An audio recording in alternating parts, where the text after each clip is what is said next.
দর্শক শুভেচ্ছা নেবেন, আমি ওসমান নয়ন এবং দেখতেই পাচ্ছেন আজকের খুব গুরুত্বপূর্ণ একটি খবর এসেছে বিবিসি থেকে এবং আপনাদের সেখান থেকে একটু বলার চেষ্টা করব। সব থেকে গুরুত্বপূর্ণ যে খবরটি সেটি হচ্ছে যে বিবিসি বাংলা একটা নিউজ করেছে, গুলিতে শিক্ষার্থী নিহত, তথ্য নেই কোনো মামলায়।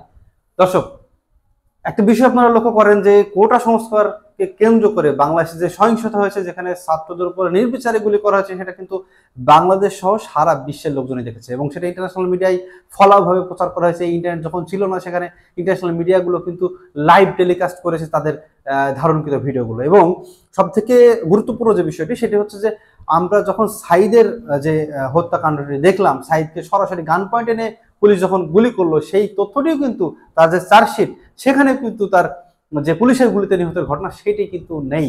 এটি কিন্তু খুবই মর্মাহত এবং দুঃখজনক একটি ঘটনা।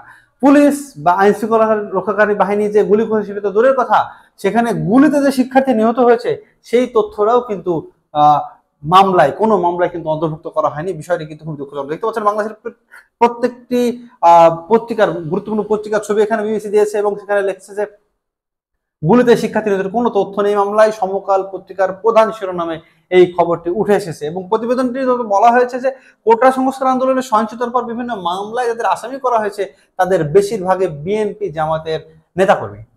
দর্শক, বিবিসি কিন্তু এই তথ্যটি প্রকাশ করেছে এবং সেখানে বলছে যে সমকাল এটি লিড নিউজ করেছিল, সেটি কিন্তু বিবিসি প্রকাশ করেছে। রাজধানীতে দায়ের কোনো অনেক মামলায় বিএনপি অধিকাংশ শীর্ষ নেতার নাম রয়েছে, পাশাপাশি শত শত অজ্ঞাত ব্যক্তির নামেও কিন্তু মামলা করা হয়েছে এবং কয়েকটি মামলা শিক্ষার্থীদেরও করা হয়েছে আসামি। এছাড়াও আইন শৃঙ্খলা বাহিনীর গুলিতে আন্দোলনকারী শিক্ষার্থী মারা যাওয়ার কথা কোনো মামলায় স্পষ্টভাবে প্রকাশ করা হয়নি। এটি খুবই দুঃখজনক। দর্শক, সারা বাংলাদেশ তো জানে, সারা পৃথিবীর লোক জানে, সারা পৃথিবীর এখন যারা ইন্টারনেট বা এই ধরনের মিডিয়ার সঙ্গে যুক্ত, যারা এখন ভিজুয়াল মিডিয়া দেখছে, যারা প্রিন্ট মিডিয়া দেখেছে, তারা কিন্তু জানে এই বিষয়টি। এমনকি জাতিসংঘ পর্যন্ত এই বিষয়টা নিয়ে কিন্তু আসলে কথা বলেছে। যে কারণে কিন্তু বাংলাদেশের মেইন স্ট্রিম মিডিয়াও তো এখন প্রকাশ করছে বিষয়গুলো নিয়ে। এখন দেখতে পাচ্ছেন বিবিসির মতো একটা ইন্টারন্যাশনাল মিডিয়া যারা বাংলাদেশে অবস্থান করছে, বাংলাদেশে যাদের অপারেশন আছে, তারা কিন্তু বলছে যে বিষয়টা নিয়ে কিন্তু তারাও প্রতিবেদন প্রকাশ করেছে। এবং আপনারা জানেন যে গুলিতে আন্দোলনকারী শিক্ষার্থীরা মারা যাওয়ার কথা কোনো মামলা স্পষ্ট হয়নি। এই বিষয়টি কিন্তু খুবই দুঃখজনক। এমনকি রংপুরের বেগম রোকেয়া বিশ্ববিদ্যালয়ে আবু সাইদ প্রকাশ্যে গুলিতে নিহত হলেও মামলার এজাহারে তা এড়িয়ে যাওয়া হয়। এই বিষয়টি আপনাদের প্রথমেই বলছিলাম। এখন একটা ঘটনা তো ঘটে গেছে, হামলা হয়েছে, সহিংসতা হয়েছে, ভাঙচুর হয়েছে, নিহত হয়েছে। এটা স্বরাষ্ট্রমন্ত্রীও স্বীকার করেছেন যে হচ্ছে কতজন নিহত হয়েছে, নিহতের সংখ্যা। তাহলে নিহতগুলো কিভাবে হলো? আমরা তো সরাসরি দেখলাম, আমরা টিভিতে দেখলাম, পত্রিকায় দেখলাম, সোশ্যাল মিডিয়ায় দেখলাম, যদিও এখন সোশ্যাল মিডিয়ার একটা অংশ বন্ধ। কিন্তু তাই বলে কি দিনকে রাত আর রাতকে দিন বানানো যাবে? একটা জিনিস কি যেটা হয়েছে সেটা হয়নি বললে কি সেটা হবে না? বিষয়টা কিন্তু এমন না। এখন আর সেই লোকচুরির যুগটা নাই, যে কারণে ইন্টারন্যাশনাল মিডিয়া কিন্তু এই বিষয়টা নিয়ে কথা বলছে। দেখতে পাচ্ছেন এখানে বলছে যে বরং আন্দোলনকারীর ছোড়া গুলি ও ইট পাটকেলে নিক্ষেপে সাইদ মারা গেছেন বলে মামলার দাবি করা হয়েছে এবং বিভিন্ন থানায় দায়ের হওয়া অন্তত ৭০ জনের মামলা এজাহারে বিশ্লেষণ করে এসব তথ্য পাওয়া গেছে। বিভিন্ন থানায় যেসব মামলা হয়েছে সেখানে ৭০টা মামলা বিশ্লেষণ করা হয়েছে এই রিপোর্ট করতে যে। এবং মামলার এজাহারে বিশ্লেষণ করে পাওয়া যায় পরিস্থিতি নিয়ন্ত্রণে জনগণ ও সরকারি সম্পদ রক্ষা করতে চাইনিজ রাইফেল ও শটগানের গুলি ছড়ে পুলিশ। তো পুলিশ যে গুলি ছুড়লো সেই গুলিগুলো গেল কোথায়? আমি মানছি এই লাইনটা যে মামলার এজাহারে যে বিশ্লেষণটা বলা হয়েছে যে পরিস্থিতি নিয়ন্ত্রণে জনগণ ও সরকারি সম্পদ রক্ষার করতে চাইনিজ রাইফেলের গুলি এবং শটগানের গুলি ছুড়েছে পুলিশ, যেটা সরাসরি প্রকাশ্যে দেখা গেল আবু সাইদের মৃত্যুতে।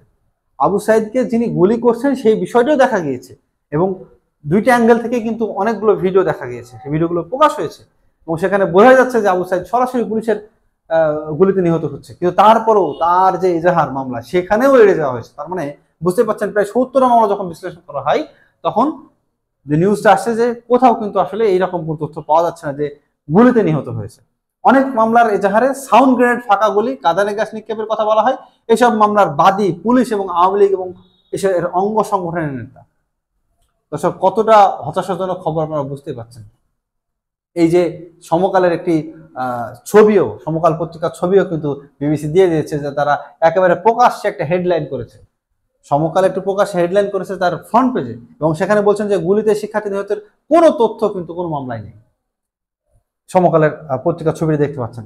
এবং সব থেকে মজার ব্যাপার যে এখানে সরকারপন্থী সরকার যে দল, সরকারি দল আওয়ামী লীগ এবং তার অঙ্গ সংগঠন এবং পুলিশ এই মামলাগুলোর বাদী। এবং প্রতিবেদনে বলা হয়েছে বাংলাদেশের কোটা সংস্কার আন্দোলনকে ঘিরে চলমান সংকট নিরসনে রাজনৈতিক নেতারা সব দল নিয়ে বসার পরামর্শ দিয়েছেন।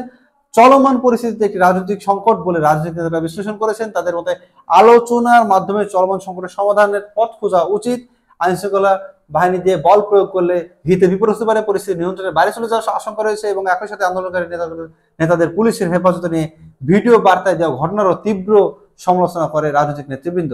দেখতে পাচ্ছেন একটি মানব জমিনের তথ্য দেওয়া আছে, ডিবি অফিসে ধরে নিয়ে খাবার টেবিলে বসে জাতির সাথে মশকরা করবেন না, এটি বলেছে কিন্তু হাইকোর্টের উম্মা প্রকাশ করেছে। এবং একটি দারুণ আর্টিকেল প্রকাশ করেছে মানব জমিন, তার মেবি একটা ফ্রন্ট পেজে। এবং মানব জমিন পত্রিকা জাতিসংঘের এই যে বিষয়টি দেখছেন, প্রতিবেদনটিতে বলা হয় যে সরকারি চাকরিতে কোটা সংস্কার দাবিতে ছাত্র আন্দোলন চলাকালে পুলিশের বিভিন্ন বাহিনী এবং সরকারের মদতপুষ্ট সরকারি আইন অস্ত্রধারীদের হাতে শিক্ষার্থী সহ নাগরিক নিহত ও নির্যাতিত হওয়ার যে ঘটনা তদন্তে বিবৃতি দিয়েছে দেশের ৭৪ জন বিশিষ্ট নাগরিক। এবং বিবৃতিতে বলা হয় যে সুষ্ঠু, স্বচ্ছ এবং নিরপেক্ষ স্বাধীনভাবে এই তদন্ত কাজ করার স্বার্থে একটি জাতিসংঘের উচ্চ পর্যায়ের বিশেষজ্ঞ দলের তত্ত্বাবধানে হওয়া জরুরি। এবং তাই জাতিসংঘকে এ লক্ষ্যে প্রয়োজনীয় উদ্যোগ গ্রহণ করার আহ্বান জানিয়েছে বাংলাদেশের মানবাধিকার কর্মী, শিক্ষক, অর্থনীতিবিদ, সাংবাদিক সহ বিভিন্ন পেশার ৭৪ জন বিশিষ্ট ব্যক্তি। এবং প্রকৃত দোষী যেই হোক না কেন, তার যত উচ্চ পদবীর হোক না কেন, তাদের বা কোনো দলের হোক না কেন, তাদের আইন অনুযায়ী শাস্তির যে নিশ্চিত ব্যবস্থা সেটা কিন্তু করার আহ্বান জানিয়েছে এই বিশিষ্ট নাগরিকরা। একই সঙ্গে স্বাভাবিক পরিস্থিতি ফিরিয়ে আনার লক্ষ্যে কারফিউ দর্শক খুব গুরুত্বপূর্ণ একটি শব্দ দেখছেন, কারফিউ তুলে নিয়ে আসা জনগণের দমন নিপীড়ন কিংবা ভয় ভীতির যে প্রদর্শন করা হচ্ছে সেগুলো কিন্তু যে সাজোয়া যান ব্যবহার করা হচ্ছে, হেলিকপ্টার বা অন্যান্য সরঞ্জাম রাস্তায় নামানো হয়েছে, অবিলম্বে তা স্ব স্থানে ফেরত নিতে যাওয়ার আহ্বান করা হয়েছে, এই বিশিষ্ট নাগরিকরা আহ্বান করেছেন। এবং এছাড়া অবাধ তথ্য প্রবাহ নিশ্চিত করতে ইন্টারনেটের যে সকল নিয়ন্ত্রণ করা হয়েছে সেগুলোর অবসান এবং বিভিন্ন মতের মানুষের হয়রানি এবং তাদের বিরুদ্ধে অপপ্রচার বন্ধ করতে সরকারের প্রতি আহ্বান জানিয়েছেন তারা। এই যে বিষয়টি দেখতে পাচ্ছেন, কালের কণ্ঠ কিন্তু একটি আরেকটা তথ্য প্রকাশ করেছে, সেটি হচ্ছে জামাত শিবিরের রাজনীতি নিষিদ্ধ করার গতকালকে আরেকটি 14 দলের বৈঠক হয় এবং সেটি আরেকটি লিড নিউজ। এবং সেখানে কিন্তু জামাত শিবিরের যে রাজনীতি নিষিদ্ধ করার কথা বলা হয়েছে।